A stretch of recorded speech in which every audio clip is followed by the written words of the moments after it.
Hola, dejadme que os haga una pregunta.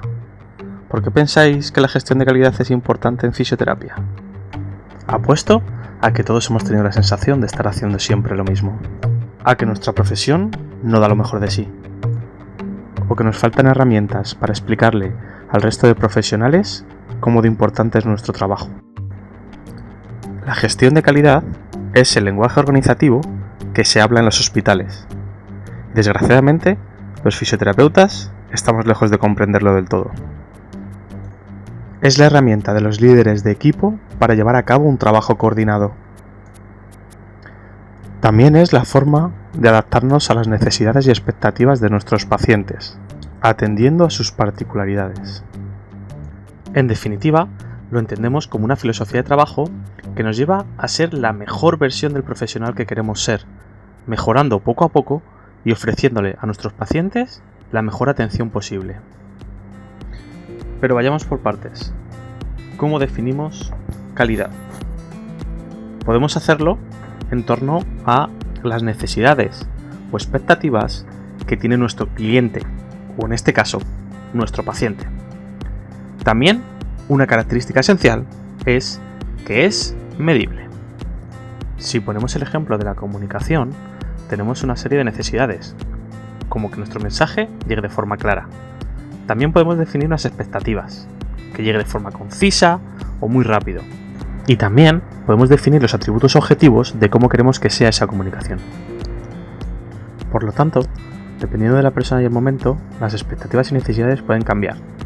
Podemos querer un medio de comunicación que aguante mucho tiempo encendido, uno que sea muy versátil y haga muy buenas fotos, u otro que funcione en cualquier medio. Por lo tanto, el reto está en definir la calidad de algo en específico. Vamos a intentar hacerlo de nuestro sistema sanitario. El Institute of Medicine definió la calidad de los servicios de salud como el grado en que estos incrementan la probabilidad de obtener el resultado de salud deseado y la atención es consistente con la evidencia. Asimismo, el Programa Ibérico de Calidad la definió como la provisión de servicios accesibles y equitativos, con un nivel profesional óptimo que tiene en cuenta los recursos disponibles y logra la adhesión y satisfacción del usuario. Sin embargo, la aproximación actual es tratar de definir la calidad en torno a 7 dimensiones. La efectividad, la eficiencia y la seguridad conforman la calidad científico-técnica de la atención. Todo ello contemplado desde el paradigma de la atención centrada en el paciente. A esto le añadimos las dimensiones más sociales o sistémicas, que son la equidad y la accesibilidad. Finalmente, un reciente añadido es la sostenibilidad. Además de definir la calidad en el sistema sanitario, estas dimensiones se pueden aplicar a cada una de sus partes, y así facilitarnos la definición de calidad, por ejemplo, en la unidad de fisioterapia. Vamos entonces con ellas. Definimos la efectividad como la atención basada en la evidencia que produce una mejora en los resultados a nivel de paciente y a nivel poblacional. Para ello, resulta imprescindible la práctica basada en la evidencia. Y aunque este concepto requiere un vídeo propio, vamos a hacer una pausa y recordarlo brevemente. Partimos de la evidencia científica, que implica hacernos una pregunta de investigación, realizar una búsqueda de literatura y analizar esa literatura de forma crítica. A eso le añadimos las preferencias del paciente y la experiencia propia del profesional, dando lugar a una aplicación práctica de esa evidencia que hemos encontrado, siendo indispensable evaluar los resultados que obtenemos en el paciente. De esta forma, lo que queremos es ver en la realidad clínica cuántos pacientes han obtenido resultados gracias a nuestro tratamiento. La eficiencia trata de ofrecer una atención que aproveche al máximo los recursos disponibles y evite el despilfarro. De esta manera, podemos tratar de mantener unos resultados disminuyendo los costes o, con costes similares, obtener mejores resultados. También se puede entender como dejar de perder el tiempo en tratamientos inútiles. Un ejemplo claro es cómo organizamos a los pacientes dentro de nuestra unidad de fisioterapia.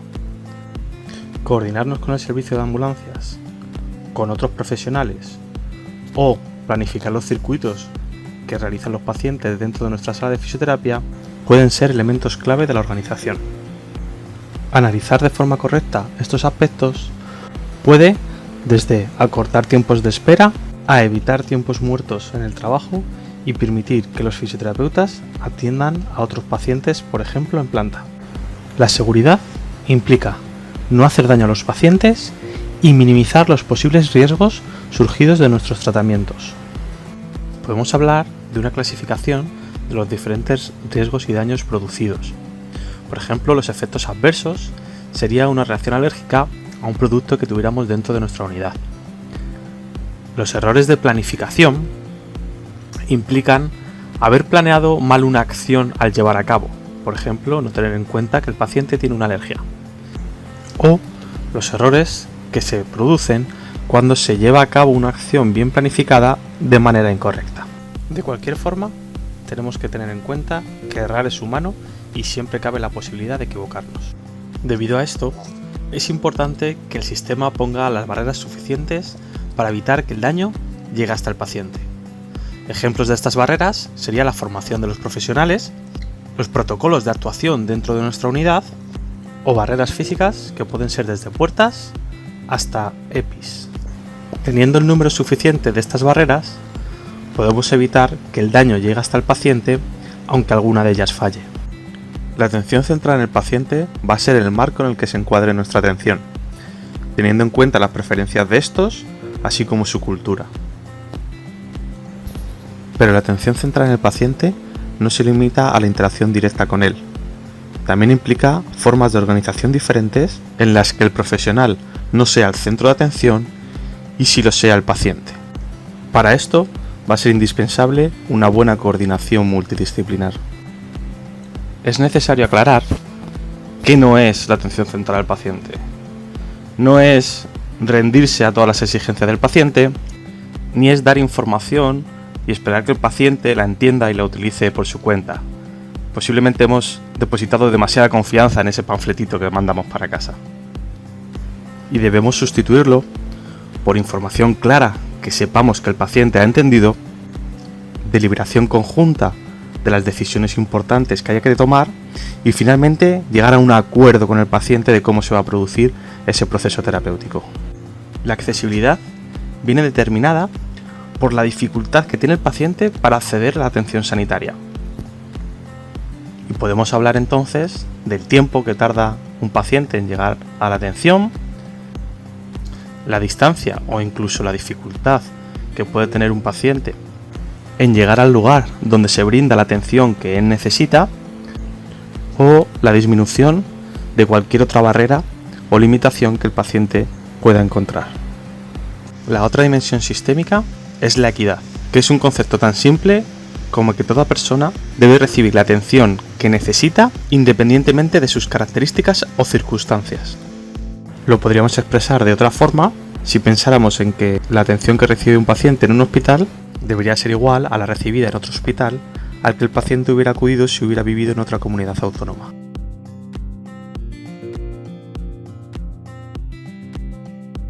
La sostenibilidad implica entonces pensar en las repercusiones del sistema sanitario sobre el medio ambiente, o cómo va a responder el sistema sanitario a las crisis sociales.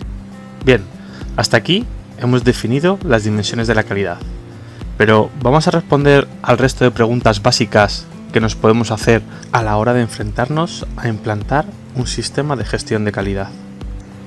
¿Cómo? Bien, pues a través de una serie de estrategias. Estas incluyen la capacidad organizacional, que engloba la gestión de los recursos humanos y materiales, así como las infraestructuras, incluyendo sistemas para la mejora de calidad continua y el fomento de la cultura organizacional basada en la calidad. La regulación y estándares, que hace referencia a iniciativas normalmente con enfoque externo, que pueden ser desde la promulgación de nuevas leyes a sistemas de acreditación o incluso guías de práctica clínica. El desarrollo e implementación de modelos de atención, que consiste en reinventar los modelos de atención, incluyendo toda la evidencia existente en torno al problema de salud que queremos mejorar, con coordinación de todos los niveles asistenciales y profesionales necesarios. Los sistemas de información incluyen sistemas de medición y difusión de la información, como por ejemplo la accesibilidad de los profesionales a evidencia actualizada o cómo y qué información se les brinda a los pacientes. Por último, es necesaria la participación activa de pacientes y población, mediante formas de cooperación iniciadas o solicitadas por el sistema. Este elemento es indispensable para desarrollar una atención centrada en el paciente. Estas estrategias están relacionadas entre sí y son interdependientes. Además, existe una sexta estrategia que es el liderazgo, y este va a ser indispensable para que todas las demás funcionen. Por lo tanto, hay que activamente buscar y consolidar el apoyo de los líderes formales y reales. ¿Qué clase de actividades vamos a llevar a cabo? En la gestión de calidad se identifican 3 grandes grupos de actividades, todas igual de importantes y dependientes unas de otras. La monitorización consiste en controlar continuamente una serie de indicadores que nos permitan identificar oportunidades de mejora, saber si se producen cambios en la calidad de la atención ofertada o saber si estamos manteniendo los nuevos niveles de calidad después de haber realizado un proceso de mejora. El diseño es planificar los procesos de atención que se realizarán de forma que se obtengan los resultados deseados que hayamos propuesto previamente. Incluyen vías clínicas, guías de práctica clínica e incluso la planificación del funcionamiento de una nueva unidad. Los ciclos de mejora pretenden identificar una oportunidad de mejora, planificar una forma de abordarla e implementar la nueva forma de trabajo.